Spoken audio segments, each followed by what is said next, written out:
ये हमारी जो परंपरा है, हमारे जो प्रोटोकॉल है, उसके बहुत खिलाफ हो रहा है कि कोई मुख्यमंत्री ऐसी इन हाउस मीटिंग को लाइव टेलीकास्ट करे।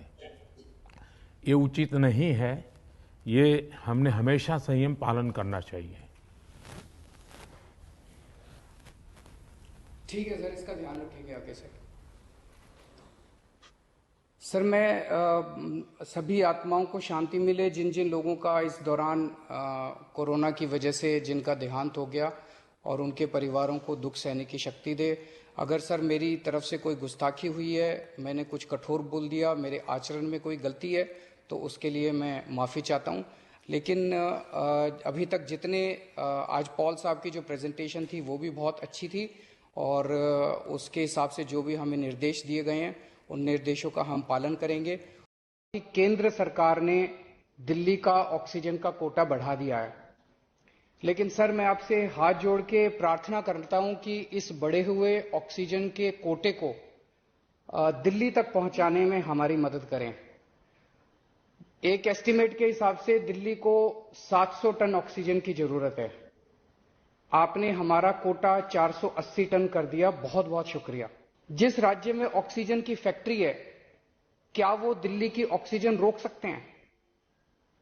ऐसे में हम क्या करें? सर मैं आपका बेहद शुक्रिया अदा करना चाहता हूं कि आज आपने ये मीटिंग बुलाई है, बहुत सही समय पे ये मीटिंग बुलाई है। पर सर मैं आज ये जानना चाहता हूं कि अगर आज या कल या किसी भी टाइम हमारे दिल्ली के किसी अस्पताल में अगर 1 घंटे की, आधे घंटे की, 2 घंटे की ऑक्सीजन बच जाए और लोगों की मरने की नौबत आ जाए, तो मैं फोन उठा के केंद्र सरकार में किससे बात करूं? सर मैं ये जानना चाहता हूं कि अगर कोई राज्य दिल्ली के कोटे की ऑक्सीजन का ट्रक रोक ले, तो मैं फोन उठा के किससे बात करूं? हालत काफी ज्यादा गंभीर हो चुके हैं सर। हम अपने लोगों को मरने के लिए तो नहीं छोड़ सकते। हमें लोगों को यह विश्वास दिलाना पड़ेगा कि एक एक जिंदगी हमारे सबके लिए कीमती है। हम आपसे फिर से दिल्ली के लोगों की तरफ से हाथ जोड़ के अपील कर रहे हैं कि सर तुरंत कोई कठोर और सार्थक कदम नहीं उठाया गया तो शायद दिल्ली के अंदर कोई बहुत बड़ी त्रासदी हो सकती है। मैं आपसे मार्गदर्शन चाहता हूं सर। सर कुछ ही राज्य हैं जहां से मैक्सिमम दिल्ली की ऑक्सीजन आती है, और जहां सबसे ज्यादा दिक्कत आ रही है, और जहां सबसे ज्यादा हमारे ऑक्सीजन के ट्रक रोके जा रहे हैं। मेरी आपसे विनती है, अगर आप उन राज्यों के मुख्यमंत्री को एक बार बोल दें, फोन कर दें कि हमारे ऑक्सीजन के ट्रक ना रोकें, तो दिल्ली के लोगों को ऑक्सीजन मिल जाएगी। आपका एक फोन ही बहुत है सर उनको। दिल्ली के 2 करोड़ लोगों की तरफ से मैं आज आपसे हाथ जोड़ के विनती कर रहा हूं कि सर आप हमारी मदद कर सकते हैं। आप कृपया हमारी मदद कीजिए और अस्पताल में लोगों को ताकि ऑक्सीजन मिल जाए। ऑक्सीजन की कमी के कारण अस्पताल में जो हालत बने हुए हैं वो अब देखे नहीं जाते। लोग बहुत ज्यादा तकलीफ में हैं सर। पूरी रात हम सो नहीं पाते, नींद नहीं आती। इनका मुख्यमंत्री होते हुए भी मैं कुछ नहीं कर पा रहा। डर लगता है कि ऑक्सीजन की कमी से कहीं कोई बड़ा हादसा ना हो जाए। ईश्वर ना करे अगर ऑक्सीजन ना मिलने से कुछ अनहोनी हो गई तो हम सब कभी अपने आप को माफ नहीं कर पाएंगे। प्रधानमंत्री जी, कोरोना से देश को बचाने के लिए एक नेशनल प्लान बनना चाहिए।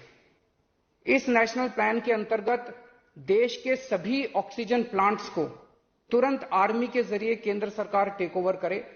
ऑक्सीजन प्लांट्स से निकलने वाले हर ट्रक के साथ एक आर्मी का एस्कॉर्ट व्हीकल रहेगा, तो कोई उस ट्रक को फिर आगे रोक नहीं पाएगा। सर दिल्ली का जो ऑक्सीजन का कोटा आपने बढ़ाया, हम उसके बड़े शुक्रगुजार हैं, लेकिन उसमें लगभग 100 टन ऑक्सीजन उड़ीसा और वेस्ट बंगाल से आनी है। हम परसों से, जब से कोटा बढ़ा है, हम कोशिश कर रहे हैं उस ऑक्सीजन को दिल्ली लाने की। मेरा आपसे निवेदन है कि यहां से ऑक्सीजन अगर हो सके तो हमें हवाई जहाज से उपलब्ध करवाई जाए, और नहीं तो जैसा अभी बताया गया, आपका आइडिया है ऑक्सीजन एक्सप्रेस शुरू करने का, वो ऑक्सीजन एक्सप्रेस शुरू करके वेस्ट बंगाल और उड़ीसा से हमें ऑक्सीजन दिलवाई जाए। आइडिया नहीं, ऑलरेडी चल रहा है। सर दिल्ली तक नहीं पहुंच पा रही, हमारी दिल्ली तक नहीं आ रहा। उसमें अगर हमें दिल्ली के लिए भी कॉरिडोर मिल जाए तो आपकी बड़ी मेहरबानी होगी सर।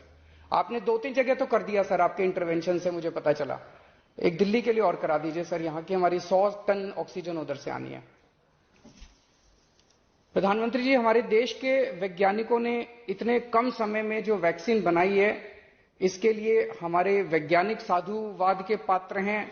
आपने इसमें जो प्रयास किए, आपका बहुत बहुत शुक्रिया। अब हम सब लोगों को मिलकर कम से कम समय में अपने नागरिकों को ये वैक्सीन लगवानी चाहिए। इसमें केंद्र और राज्य सभी सरकारों को हमको मिलकर काम करना है। अभी सर, केंद्र सरकार ने आदेश जारी किए हैं कि 1 मई से राज्य सरकारें सीधे कोरोना वैक्सीन खरीद सकती हैं। इसके बाद एक वैक्सीन की कंपनी ने अपने रेट जारी किए हैं कि वो केंद्र सरकार को 150 रुपए में और राज्य सरकारों को 400 रुपए में देंगे।